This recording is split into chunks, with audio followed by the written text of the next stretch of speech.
Alright, Isley, we're going to take a look at the clean and jerk double. First thing I wanted to take a note at was watch your elbows. Alright, I know it's lightweight, but you're wasting a ton of time and setting a bad movement pattern by wiggling one elbow at a time to reset. You see that? So just try and drop both elbows at the same time, and you would be ready to go right away overhead. So last time we were working on some extension and the depth of our dip.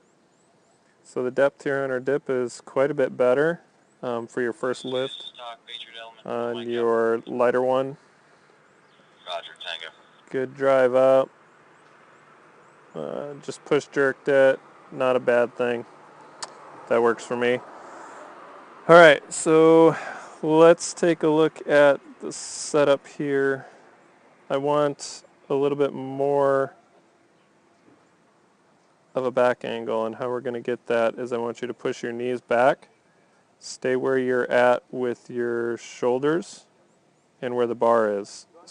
So what that's going to do is push your butt back and you will get a little bit more of that angle. So I want your shoulders in front of the bar. Right now they're barely in front, maybe not really. So what I'm looking for is a little bit more. Alright, so push that butt and those knees back, but keep everything else right where you're at. As we come up, what are we missing here? So just like on this other side, on your second clean, look at those elbows and lack of extension. So you're not even close to being extended on there as you come up. And as you watch your elbows, you just pull that bar right where you want it to be.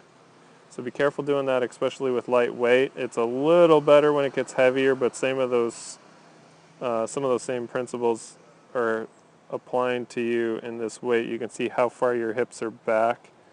You are still not extended. So work on that full extension. Drive under, good catch. I know this is heavy, so it comes on up. Once again, watch the elbows. There goes one, there goes two. Wiggle them around a little bit more, and then you freeze. So you wasted a ton of time there. Now this is where your dip gets bad again. So you're going way too low once this weight's getting heavier. And I can tell your knees are caving a little bit because your heels are coming off the ground. So same thing we talked about last time. You were much better on the other side when you were lighter. Great hip extension here. Okay, that's what I'm looking for. And the drive under, you missed moving that front foot. So I really want you to think about driving out that front foot, and that's also why that knee is bent so strongly, and that's also why you have this going on, because you're not driving your chest through. And the front foot's landing before the back. So if the back foot lands first, what that does is that drives the chest and everything underneath the bar.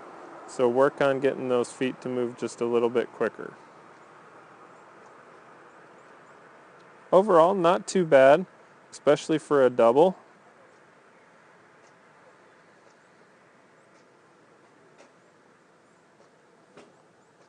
Missing that extension. Your feet didn't really move. You kind of have my bad habit where you just stayed on the ground. Try and drive them into the ground. Doing great on your squats. Can tell that's working. One elbow, two elbow, wiggle your elbows. Okay, let's get rid of that. That's driving me crazy.